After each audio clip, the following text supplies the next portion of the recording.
Alright, hey guys, me again, you know who I am, and I'm here to talk about the Skiajati. And for some reason, the general consensus on this weapon is that it is bad, and at very best, it's mediocre. And I personally disagree with that. Let's just quickly compare it to Nakana Prime and Zal Nakana. Alright, so Skiajati versus Nakana Prime. The Nakana Prime does more damage, but it is slower. It has a higher base crit chance, but the Skiajati comes with basically a primed crit mod. Alright. And it has a slightly lower crit damage multiplier than the Nakana Prime, and it has a higher status chance, and it can hit 100% status chance. And if we compare it to the Nakana Za, alright, this is my Za personally, my Nakana Za is very similar, as it has almost the same speed, slightly slower, though it has a slightly higher crit chance and crit damage multiplier, and it has the same status chance. Now, my Nakana Za has an arcane that gives me health back every time I do a finisher. While that's a nice arcane, I honestly prefer the Skiajati's passive over Exodian Might, simply because it allows a lot of frames to do a lot of different things. For instance, on Ash, it allows him to not build for a duration. If you don't have Arcane Trickery, then this will generally patch up that weakness, and even then, even paired with Arcane Trickery, the weapon's passive will generally patch up any inconsistencies that Arcane Trickery has, considering you don't need to get a kill to proc the finisher. Alright? Now here's my build, alright? And on every single build, I have both sacrificial mods here. Mainly because it's just an upside, personally. And it doesn't cost me any format, and I'm not going to remove them ever, honestly. While yes, Prime Pressure Point is better, crit chance sort of evens it out. You could patch up the really weak crit damage multiplier, but I think Condition Overload is going to be better than a crit damage mod, and I can just show you that. So here's my build. I'm going to show you two different runs of this, just mashing E, and then we're going to show you the finisher. Just smashing E here kind of pushes the enemy away, I noticed. So it was like 45 hits. Alright. Which is not bad. All we were really doing was just mashing E, and we're not taking advantage of the stance's bonuses. The stance Tranquil Cleave has a finisher combo in it, which is the pause combo. Let me just let him do that first. Alright. And using that compared with Condition Overload, that's just going to be a kill outright. Considering that the extra bonus damage from Condition Overload works on finishers for some reason. And that's how I used to run the Skiajati. Like I said, it can't hit 100% status chance.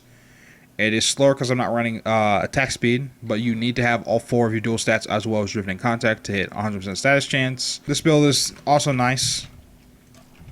And if you're just mashing E, you can have nice burst damage with the blast procs, because that just knocks the enemy down, and that enables ground finishers. Though personally, this elemental combo isn't best for 100% status chance setup, because if you're trying to do the finisher combo, the blast proc will just cancel that outright. But that's 45 hits, so it's not terrible, though it does do that same damage slower, because I have Prime Fury on this one. Now let's talk about this setup. So this build, I typically run with a Fatal Teleport Ash. And like I said, you don't need Arcane Trickery to run this. But generally, alright, so I'm going to spawn 6 of these Corrupted Heavy Gunners in. And basically, the deal with this setup is, as soon as you hit 1.5 times combo multiplier, so I'm just going to hit you 5 times, alright, that's instant death to anyone that's full health. Now these guys are Corrosive proc, so they got the bonus damage from Condition Overload. These guys didn't. Those guys are full health, and I didn't even touch them. They are instantly dead.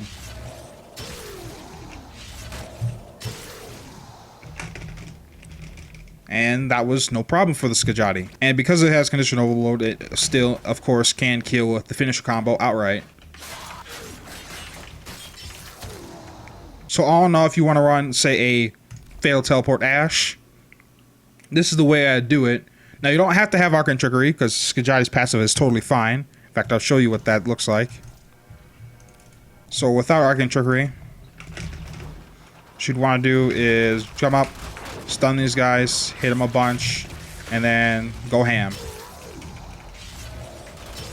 Alternatively, you can also throw shurikens to get a bleed proc on them, and that will give you 60% extra bonus damage on a finisher from Condition Overload. And And that will also work just as well as doing what I just did just there. On top of that, even if you didn't want to do the pause combos or in the stance or proc a finisher with, say, an ability, you don't have to do that. And there's a mod that I just put on here called Parry. And what this does is when you're channeling, channel blocking, basically you have a 96% chance to open up the enemy to a finisher. And I made videos about this in the past. I made a whole build around it. And you can do that too with the Skiajati if you really want to. Okay, now just a demonstration of this mod. I've turned off invincibility, and I'm just going to spawn our heavy gunner in. So we're going to simulate. But if you're using damage avoidance abilities like Rhino's Iron Skin, this won't proc. And it will just, the damage will go straight to the Iron Skin. But basically you want to block a melee attack. And then once they actually hit you with that, it opens up them to a finisher, and you can take advantage of the passive. So yeah, there are a bunch of different ways to proc the passive, and this may even come in handy when the new melee system comes out. That being said, I can't exactly call this Skiajati trash or garbage, and with its insta-kill combos that I just showed you, I can't exactly call it mediocre either. For those of you who like to take, say, Rhino into a fucking sortie spy, I better see you with this weapon. Anyway guys, that's all from me. I hope you guys enjoyed, and I'll catch you guys next time. Peace.